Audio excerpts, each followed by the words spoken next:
마리 큐리를 아십니까? 잘 아시죠? 큐리 부인 하면 더 잘 아시겠죠? 이 마리 큐리의 어렸을 때의 이야기인데요. 마리 큐리는 가난한 교육자 집안에서 태어납니다. 어머니는 중학교 선생님이었고 아버지는 장학사였습니다. 그런데 어머니는 폐결핵으로 말미암아서 이 마리 큐리가 10살 때 돌아가십니다. 그런데 마리 큐리는 엄마가 돌아가실 때까지 엄마의 사랑을 의심하면서 자라납니다. 왜냐하면 엄마가 한 번도 뽀뽀를 안 해줬기 때문이었거든요. 그런데 어느 날 엄마가 갑자기 세상을 떠나게 되어집니다. 그때 이제 엄마가 폐결핵으로 돌아가셨다라고 하는 사실을 뒤늦게서야 알게 되고요. 엄마가 자신이 앓고 있는 이 폐결핵으로 말미암아서 자기의 딸에게 옮겨질까봐 뽀뽀를 안 해줬다라고 하는 사실을 그제서야 알게 되어진 것이죠. 그러니까 엄마는 마리 큐리를 정말로 사랑했지만 사랑했기 때문에 뽀뽀를 안 해준 것인데 이 마리 큐리는 어린 나이에 엄마가 나를 사랑하지 않아서 뽀뽀를 안 해준다라고 하는 이런 생각을 갖게 되어졌던 것이죠. 우리도 이런 마리 큐리처럼 사랑을 의심하며 살 때가 있습니다. 때로는 하나님의 사랑을 의심하며 살 때도 있고요. 그래서 혼자 오해하고 의심하고 섭섭해하고 괴로워할 때가 있습니다. 말라기서는 구약 성경의 마지막 책이고 이제 이스라엘 백성들의 어떤 질문과 하나님의 대답으로 이루어진 이런 책인데 첫 번째 질문이 오늘 본문입니다. 하나님은 과연 우리를 사랑하시는가? 사랑하신다면 어떻게 우리를 사랑하시는가? 여기에 대한 질문입니다. 그러면 이스라엘 백성들이 왜 이런 질문을 했을까? 우리가 이것을 알기 위해서는 당시 어떤 역사적인 상황을 조금 이해할 필요가 있는데 말라기의 기록 시기는 3차에 걸친 포로 귀환 후에 성전과 성벽이 다 재건되어졌고 느헤미야가 성벽을 완공한 이후에 이미 페르시아로 돌아가 있는 상황입니다. 그리고 이들이 이제 다시금 신앙이 해이해지는 그런 시점에 이제 이 말라기서가 기록이 되어집니다. 그때 당시의 정치적인 상황은 이 유대 나라, 이스라엘 나라는 페르시아의 식민지 국가였습니다. 그리고 경제적으로 보아도 당시에 이제 병충해가 심했기 때문에 경제적으로 너무나 살기 어려웠던 그런 시기였고 또 페르시아의 세금도 납부해야 되고 하는 참 살기 힘든 팍팍한 그런 경제적인 어려움이 있었던 시기이기도 합니다. 또한 영적으로 보아도 이들이 3차에 걸쳐서 포로가 다시금 귀환을 했고요. 그리고 성전도 완공을 했고 성벽도 세웠고 그리고 이제 이렇게 성전이 세워지게 되어지면 하나님의 그 메시아 나라가 우리에게 도래해서 우리나라가 이제 부강한 나라가 되어지고 세계의 패권을 쥐고 살아가게 되어질 줄 알았는데 이건 그렇지 아니하고 여전히 식민지 국가로 남아있는 이런 상황들, 메시아 국가가 세워지지 않는 이런 상황들, 그리고 주변을 돌아보니까 하나님을 잘 믿는다고 하는 사람들은 여전히 힘들게 살고 하나님을 배반하고 살아가는 사람들이 오히려 더 잘 살고 더 잘 나가는 이런 상황들을 바라보면서 이들이 신앙이 점점 느슨해지고 해이해지고 하나님으로부터 등을 돌려지게 되어지는 이런 상황들이 발생하게 되어진 겁니다. 이런 상황들 가운데서 이제 이들이 하나님이 과연 우리를 사랑하십니까? 라고 하는 이런 질문을 드리는 것이죠. 당시에 이들도 정말 열심히 제사를 드렸습니다. 하나님께 나아왔습니다. 열심을 다해서 하나님을 섬겼습니다. 그럼에도 불구하고 자신들의 상황이 나아지지 않으니까 하나님을 향한 질문이 생겨지게 되어졌던 것이죠.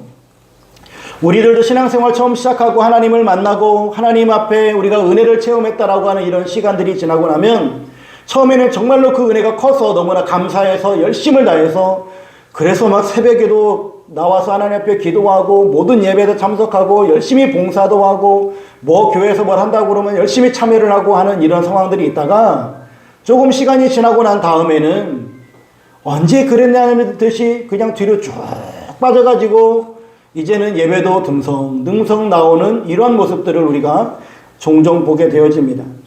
처음에는 그렇게 열심을 다해서 하나님을 예배하고 봉사하고 헌금하고 했었던 그런 시절이 있었는데 시간이 지나고 나서 보니까 나중에 보면 오히려 이제 그런 모든 것들이 짐이 되어져 버리는 이런 상황들에 맞닥뜨리는 사람들을 많이 보게 되어지더라라고 하는 겁니다. 왜 이러한 상황들이 발생하게 되어질까? 크게 두 가지로 생각해 볼 수 있을 것 같아요. 하나는 하나님의 은혜를 망각했기 때문입니다. 하나님이 나를 얼마만큼 사랑하셨는지, 나를 어떻게 사랑해 주셨는지를 잊어버렸기 때문에 그래요.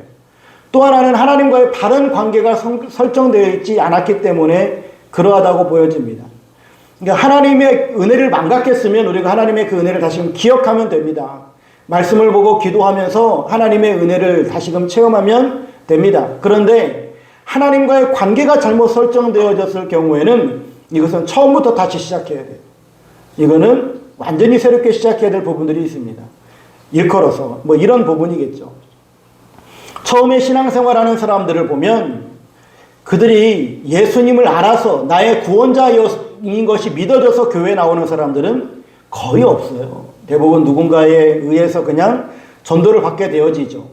그런데 그 전도를 받게 되어지는 어떤 계기들이 자기가 너무 힘들어서 교회에 나오는 경우들이 많아요.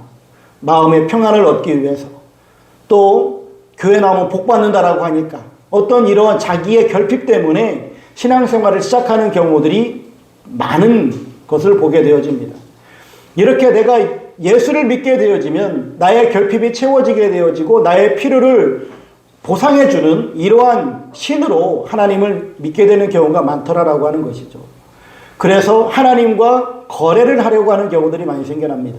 하나님께 투자하려고 하는 상황들이 발생해요. 그래서 하나님을 거래의 대상으로 보고 투자의 대상으로 보아서 내가 이만큼 했으니까 하나님 나에게 이렇게 해주셔야 되지 않겠습니까? 내가 하나님 앞에 이만큼 내가 헌신했는데 나에게 뭘 주셔야 되지 않겠습니까? 라고 하는 이러한 마음들이 생겨나게 되어지더라라고 하는 것이죠.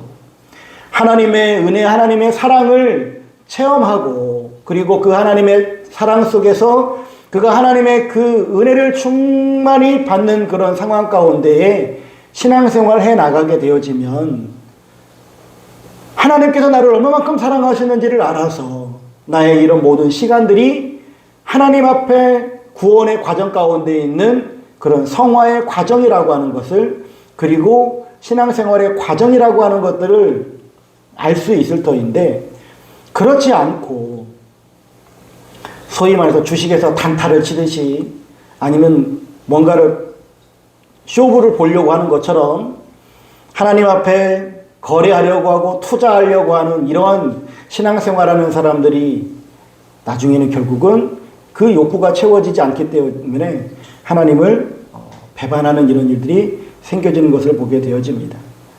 내가 하나님께 예배를 드렸으니까 하나님이 나에게 복 주셔야 된다라고 하는 이런 생각들을 갖고 살아가는 경우들도 보게 되더라라고 하는 거예요. 여러분 드라마나 아니면 주변에 있는 사람들 가운데 그런 이야기들도 보셨을 거예요. 그 가난한 집안에 있는 그 엄마 아빠가 자녀를 열심히 양육합니다. 나름대로 최선을 다한다고 하죠. 물론 그 자녀는 충분히 소위 호사를 누리지는 못했을 거예요. 집 여건이 넉넉지 않으니까. 그런데 그렇게 넉넉지 않은 형편이지만 그럼에도 불구하고 부모님들은 최선을 다해서 자녀를 양육해 갑니다. 그런데 그 자녀가 이제 커서 사랑하는 사람을 만나서 결혼하게 되어지는데 결혼할 때에 부모님이 해줄 수 있는 양이 적다 보니 그것 때문에 이제 부모와 자녀 간에 갈등이 생겨지는 경우들이 생깁니다. 그래서 어떤 경우에는 TV에서도 그런 경우들도 종종 나오긴 하는데 엄마 아빠가 나한테 해준 게 뭐가 있어? 하면서 그냥 뛰쳐나가고 아주 그냥 부모님하고 선 긋고 하는 이런 경우들도 보게 되어지죠. 여러분 어떻게 생각하세요? 물론 이제 그 부모님들이 나름대로 해줬다라고는 하지만 자녀가 느끼기에는 많이 부족했을 것도 같아요. 과연 그렇다면 이 부모는 자녀를 사랑하지 않아서 그랬던 것일까요? 그건 아닐 거란 말이죠. 사랑함에도 불구하고 자기가 해줄 수 있는 만큼은 최선을 다했는데 이 자녀에게는 그것이 다른 사람들과 비교했을 때, 내 친구들과 비교했을 때 부족하다라고 느꼈기 때문에 그런 일들이 발생했을 것 같습니다.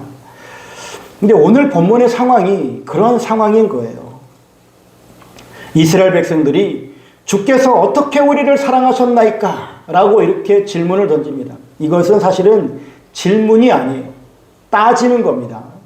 주께서 어떻게 우리를 사랑하셨습니까? 이런 하나님 앞에 따지는 질문을 하고 있는데 하나님께서는 내가 너희를 여전히 사랑하고 있다 라고 이렇게 대답하시는 거예요. 내가 에서가 첫째이고 야곱의 둘째임에도 불구하고 내가 야곱을 사랑했다. 너희는 야곱의 후손 아니더냐? 내가 너희를 사랑했다라고 그렇게 하나님께서는 대답해 주고 있습니다.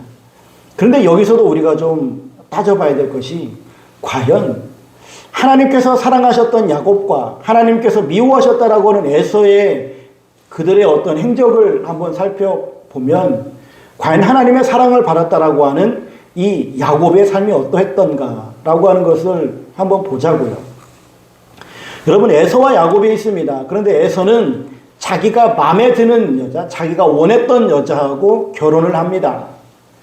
그리고 이 에서는 장자권의 축복을 가지고 있었기 때문에 그는 축복을 받을 사람이었는데 야곱이 그것을 이제 빼앗아가 버리는 이러한 상황들이 발생하죠.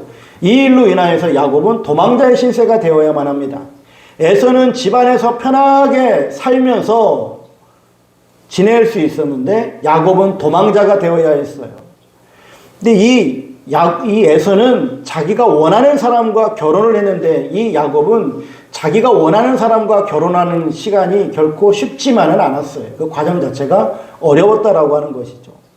라헬을 사랑했는데 레아가 자기의 부인이 되어져 버리는 이런 상황들이 발생하잖아요. 그리고 이 에서는 그의 삶이 어떠했는지 성경에는 나오지 않았지만 어쨌든 그는 성공하는 인생을 살아가는 것 같습니다. 나중에 보니까 한 부족 국가를 이루는 그런 사람이 되어졌잖아요. 그 에서의 휘하에 수백 명의 그런 군대가 있는 것을 보면 이 에서가 얼마만큼 성공했던가라고 하는 것을 알 수 있습니다. 그런데 야곱은요, 외삼촌의 집에 있으면서 자기 외삼촌 집에 어떤 그런 일들을 맡아서 해주면서 품삯을 못 받고 10번이나 외삼촌한테 사기를 당해요. 이런 삶을 살아갑니다. 그리고 나중에 이제 하나님께서 그에게 축복하셔서 그가 재산을 조금 이루었는데 재산 형성한 것을 가지고 이제 고향 땅으로 돌아와서 살려고 하는데 이 소문을 들은 에서가 자기를 죽이려고 수백의 군대를 이끌고 자기를 죽이러 온다라고 하는 소문을 듣습니다. 여러분, 이 상황을 생각해 보세요. 에서는 자기 집에서 편안하게 따신밥 먹고 삽니다. 자기가 원하는 여자와 결혼합니다. 그리고 성공해서 군대를 이끌고 살아갑니다. 근데 야곱은요, 하나님의 사랑을 받았다라고 하는 이 야곱은 어떻습니까? 집에서 도망자의 신세가 되어졌죠. 그리고 외삼촌 집에 살면서도 그 삶이 평탄하지 않았죠. 10번이나 사기를 당하죠. 재산 형성하고 이제 집에 돌아와서 그 고향 땅에서 살아보려고 했더니 형이 자기를 죽이려고 온다고 그러죠. 사랑받은 사람의 모양새는 요 모양 요 꼴이고 미움을 받았다라고 하는 사람은 이렇게 큰 성공을 거두었는데 이게 과연 하나님의 사랑이 우리 인간에게 필요한 것일까요? 이런 사랑이라고 한다면?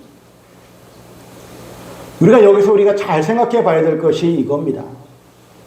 하나님의 사랑하심을 받았다라고 하는 것과 하나님의 이 심판을 받은 것, 저주를 받은 것, 이것이 어떠한 차이점이 있는가? 여러분, 하나님의 가장 큰 심판이라고 하는 것은 하나님의 버리심이라고 하는 거예요. 로마서에도 구체적으로 나오는 것이 선택과 유기에 관한 부분입니다. 버림받음으로 말미암아 그가 어떠한 일을 하더라도 어떠한 짓을 하더라도 하나님께서 그냥 내버려 두시는 거예요. 남들이 보기에는 그가 승승장구하는 것 같고 성공하는 것 같아요. 하지만 그는 하나님께 버리움을 받은 자예요.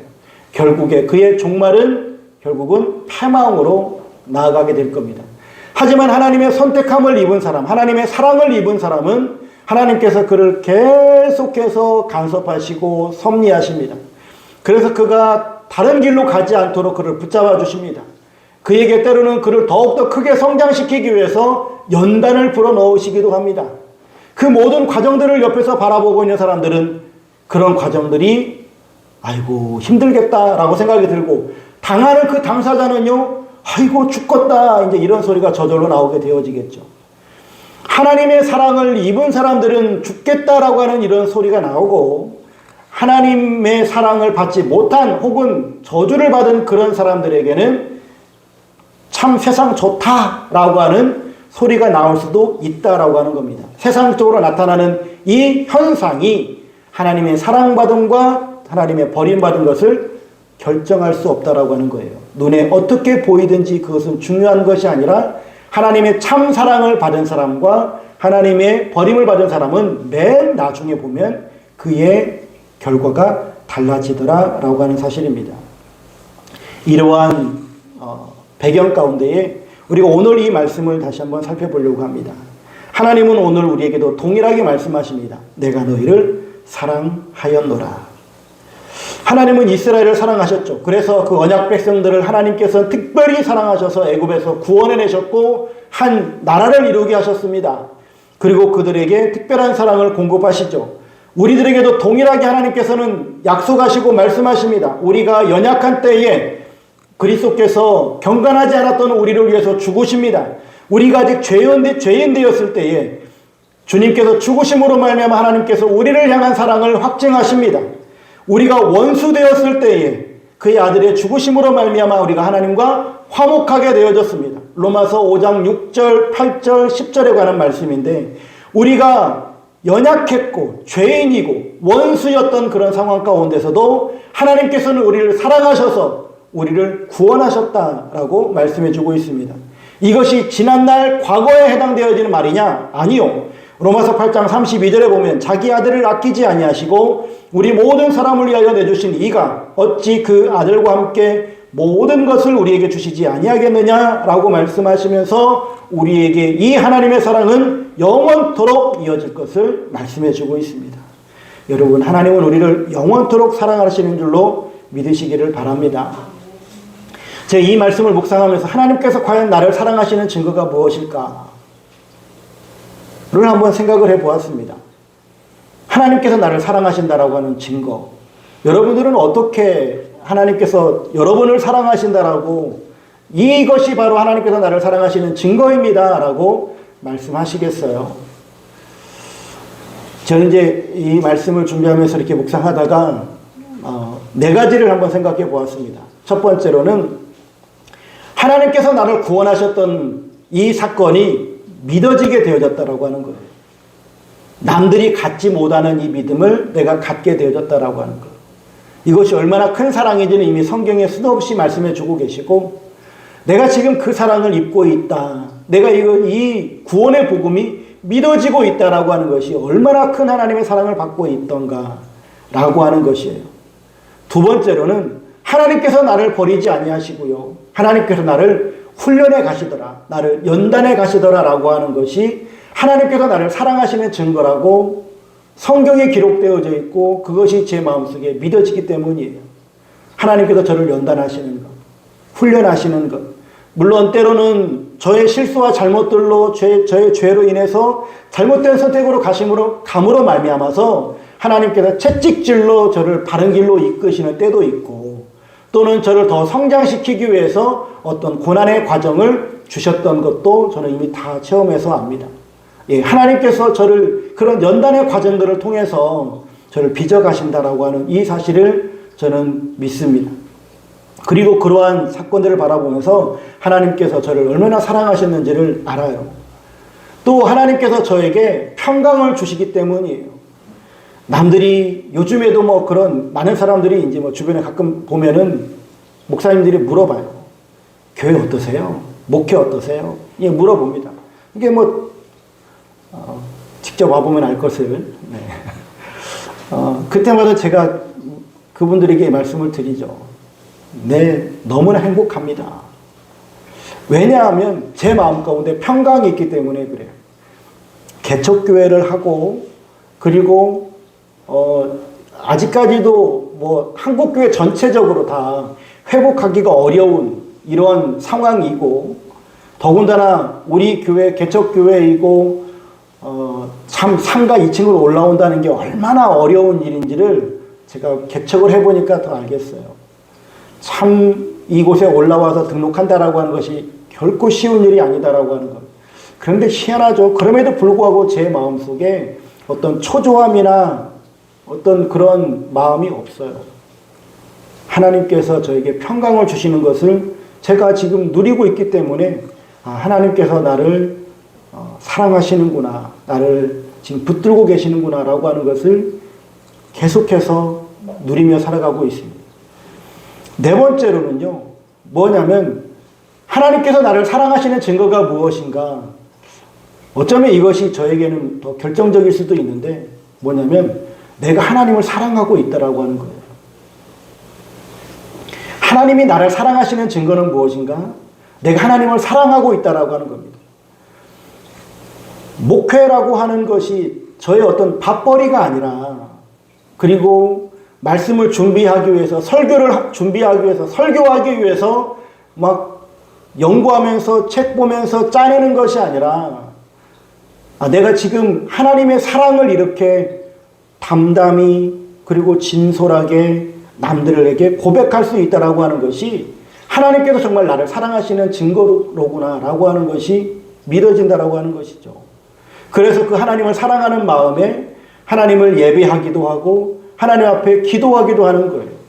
하나님 앞에 기도하는 것이 하나님 앞에 무엇인가를 거래하기 위해서, 뭔가를 요구하기 위해서, 내 소원 성취를 위해서가 아니라, 기도하는 그 시간이 하나님 앞에서 내가 안식을 누리고 하나님 앞에 쉼을 누리고 하나님과 대화하고 교제하는 그 하나님과의 더욱더 친밀한 이 관계를 맺어갈 수 있는 귀한 시간이 되어지기 때문에 기도하는 시간이 그래서 기쁠 수밖에 없고, 그래서 저에게는 이런 모든 하나님과의 사랑을 나누는 이 시간들이 저게 너무 감사할 수밖에 없어요. 하나님께서 나를 정말로 사랑하시는구나 라고 하는 것을 저의 이 하나님을 향한 사랑을 통해서 또한 믿어집니다. 여러분들은 어떠세요? 여러분들은 어떠한 증거를 가지고 하나님이 나를 사랑하신다라고 말씀하시겠습니까? 하나님이 나를 사랑하신다라고 하는 어떤 증거들을 생각해 보면서 내가 무엇인가를 얻었기 때문에, 내가 무엇인가를 누리고 있기 때문에, 내가 뭔가를 소유하고 있기 때문에 이런 것들을 찾는다라고 한다면, 그거 만약에 날아가 버리면 하나님 버리시겠습니까? 이게 날아가 버리면 하나님이 나를 사랑하시는 증거가 아니라고 이제 말씀하시겠어요? 그런 것들하고는 전혀 상관이 없는 것 같아요. 그런 것들과 상관없이 정말로 우리에게 주시는 이 믿음, 그리고 소망, 또한 이런 사랑들이 우리에게 정말 하나님이 나를 사랑하시는구나 라고 하는 이러한 증거가 되지 않나 싶습니다.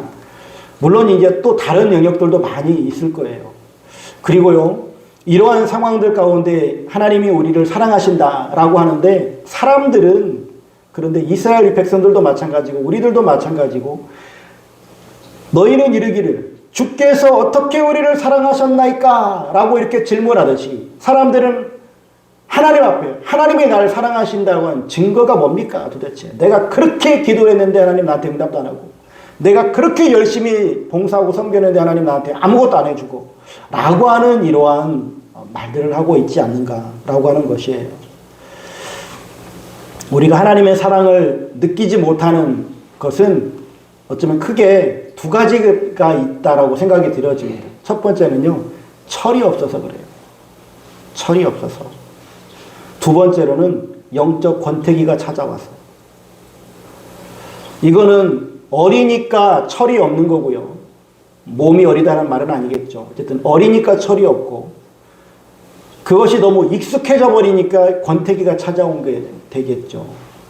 이런 모습들 때문에 하나님이 나를 사랑하심에도 불구하고 그 사랑을 누리지 못하고 느끼지 못하고 감사하지 못하는 삶이 되지 않나 싶습니다. 근데 정말 우리가 신앙생활하면서 하나님이 나를 사랑하신 증거가 뭡니까? 라고 하는 이런 질문이 나오는 결정적인 요인 하나, 즉 우리의 믿음이 떨어졌다라고 하는 결정적인 요인은 어디에 있냐면 바로 감사의 상실에 있습니다. 감사를 잃어버리기 시작했다라고 하는 것은 내 믿음이 바닥을 쳤구나, 내 믿음이 떨어졌다라고 하는 것을 믿으시면 됩니다. 내게 감사가 사라지기 시작했다라고 하는 것은 내 믿음이 떨어졌다라고 하는 것을 믿으시라고요. 그것을 인정하십시오. 감사가 사라졌는데도 나는 믿음이 좋다라고 하면은 자기 스스로를 속이고 있는 거예요. 그렇다면 왜 우리가 이렇게 감사가 사라져서 하나님께서 나를 사랑하셨다라고 하는 것을 느끼지도 못하고, 그리고 하나님이 나를 사랑하시는 것에 대해서 고백도 할 수 없는 신앙이 되어지는가? 세 가지가 있을 것 같아요. 첫 번째는 탐욕 때문에 그래요. 뭘 자꾸 얻으려고 하니까, 소유하려고 하니까 이 탐욕 때문에 우리가 하나님 앞에 감사할 수가 없어요. 세상의 것들이 눈에 보이고 저것을 내가 가져야 되는데 내가 그것을 갖지 못하니까, 내가 무엇인가를 누려야 되는데 그걸 누리지 못하니까, 여기에 대해서 이것을 내가 갖지 못한 것에 대해서 여전히 우리는 그러한 결핍으로 말미암아서 감사가 사라집니다. 두 번째로는 뭐냐면 염려 때문에 감사가 사라져요. 탐심이라고 하는 것은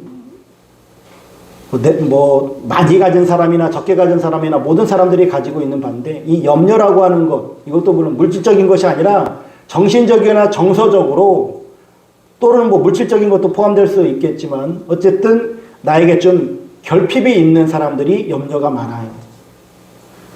내가 물질이 부족하면 물질 때문에 염려할 일이 많이 생기고요. 건강이 좀 결핍이 되어지면 건강 때문에 염려가 생기고요. 정서적으로 내가 불안정하면 자꾸 염려거리들이 생겨나게 돼 있어요. 뭔가 결핍이 있는 사람들이 자꾸 염려거리를 만들어내요. 결코 염려할 일이 아님에도 불구하고 염려거리를 스스로 찾아요. 그 염려거리를 만들어내야지만이 자기 스스로 위로가 돼요. 이건 심리학에서도 많이들 이야기하는 부분이기도 하죠. 여러분, 이 염려가 우리에게서 감사를 빼앗아 버립니다. 내가 지금 감사해야 될 것이 있음에도 불구하고 이 염려가 그것을 다 잡아먹어 버려요. 그런데 성경에서는 이 탐심과 염려에 대한 분명한 해결 방법을 말씀해 주고 있습니다. 하나님께서 우리들에게 말씀하시는 바는 무엇이냐면, 삼가 모든 탐심을 물리치라. 탐심이 생깁니까? 예수의 이름으로 물리치십시오. 너희 염려를 다 주께 맡기라. 염려가 찾아옵니까? 그것을 끌어안지 마시고 염려를 주님께 내놓으십시오. 주님께서 해결해 달라고 하십시오. 어차피 나의 이 결핍으로 말미암아서 생기는 염려입니다. 내가 이 결핍을 채울 수 있는 능력은 없어요. 그래서 주님께 맡기십시오. 그럼 주님께서 해결해 주실 줄로 믿습니다. 이 탐심과 염려 때문에 우리가 감사를 잃어버리게 되고, 그로 말미암아서 믿음이 떨어지게 되어지고 하나님의 사랑을 우리가 누리지 못하게 되어지는데, 탐심과 염려보다 더 근원적으로 이것을 만들어내는 결정적인 요인 하나가 더 있다고 보여지는데, 그것이 바로 비교의식이라고 하는 거예요. 여러분, 신앙생활이다라고 하는 것은 우리가 하나님을 바라보며 살겠습니다, 하나님께 나의 모든 삶의 주권을 맡기고 살겠습니다 라고 하는 거잖아요. 근데 비교라고 하는 건 뭡니까? 내가 이제 내 시선을 하나님께 두고 살아가겠습니다 라고 고백하던 그 사람이 하나님께 시선을 두지 않냐고 사람에게 시선을 두고 세상에게 시선을 두는 것이 바로 비교예요. 그래서 그것들이 자꾸 눈에 보여지니까 그것과 내 것을 비교하게 되어지고, 그 사람과 나를 비교하게 되어지고 자꾸 비교해요. 비교하게 되어지면 반드시 생기는 두 가지의 마음이 있습니다. 하나는 우월의식, 하나는 열등의식이에요. 내가 저 사람보다 낫다라고 하는 비교의 결론이 도출되면 우월의식을 갖죠.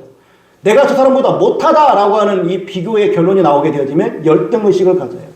그래서 비교라고 하는 것은 반드시 비참하거나 교만하게 되어진다라고 예전에 어떤 TV에서 그런 얘기를 하더라고요. 비교하지 마십시오. 비교하면 비참해지거나 교만하게 됩니다 라고, 몰라요, 누가 그랬는지 모르겠고 예전에 어떤 TV에서 그랬던 기억이 나요. 맞아요. 열등의식이 생기니까 비참해지죠. 우월의식이 생기니까 교만하게 되어지잖아요. 여러분, 우리는 신앙생활 시작하면서 우리는 우리의 시선이 하나님께 두고 우리의 주권도 하나님께 맡기고 살아가는 사람들입니다. 세상의 것과 또한 세상에 있는 사람들과 비교하면서 자기 자신을 깎아내리거나 자기 자신을 높이지 마십시오. 오직 하나님 앞에 살아가는 겸손한 사람들 되실 수 있기를 주의 이름으로 축원합니다. 그래야지만이 우리가 하나님께 우리의 시선을 두고 살아가야지만이 하나님께서 나에게 공급해 주시는 그 사랑이 하나님께서 나에게 베푸신 그 은혜가 감사가 되어지는 거예요. 야곱이 자꾸 에서하고 비교만 했다라고 한다면, 형은 군대를 갖고 있는데 나는 군대도 없고, 형은 그 넓은 땅을 가지고 있는데 나는 땅도 없어갖고 계속 여기서 조금 저기서 조금 이렇게 옮겨다니며 살아야 되고, 이렇게 비교하기 시작했다면 야곱의 인생은 비참했을 겁니다. 근데 하나님은 그렇게 말씀하지 않으세요. 내가 에서는 미워하였고 야곱은 사랑하였다라고 말씀하세요. 하나님께 시선을 두고 살아가는 사람과 세상에 시선을 두고 살아가는 사람의 차이가 그겁니다. 여기에서 알 수 있는 것이, 이것이 100% 맞다라고 볼 수는 없는데, 여기에서 나타나는 현상들이 있는데, 세상에 시선을 두고 살아가는 사람들은요, 세상에서 성공할 수 있는 확률이 높아져요. 왜냐하면 세상에 시선을 두고 거기에 올인하기 때문에 그래요. 하나님께 시선을 두고 살아가는 사람들이 세상에서 성공하기는, 글쎄요, 성공할 수도 있지만 그렇지 않을 확률도 높아요, 솔직히. 그런데요, 우리의 이 삶이 이 세상에서만이 끝난다라고 한다면 우리가 세상에 올인해야 되죠. 그러나 우리는 영적인 존재이고 또한 하나님과 함께 살아가야 될, 영생을 살아가야 될 사람입니다. 없어질 세상에 올인할 생각 마시고 하나님과 동행하면서 하나님께서 주시는 축복을 누리면서 하나님과 늘 사랑의 교제를 나누고 그 안에서 감사의 삶을 살아가실 수 있는 여러분들의 삶이 되실 수 있기를 주의 이름으로 축원합니다. 여러분 꼭 기억하십시오. 제가 받은 하나님의 사랑의 증거들은 말씀을 드렸고, 여러분들이 스스로 하나님께서 나를 사랑하시는 증거들은 무엇일까 잘 한번 생각해 보시고요. 늘 감사함으로 하나님 앞에 나아가시되 탐심, 염려, 비교의식 이런 거 사로잡히지 마시고 오직 하나님 한 분만 바라보실 수 있는 하나님의 사랑을 누리시는 여러분들의 삶이 되시기를 주의 이름으로 축원합니다.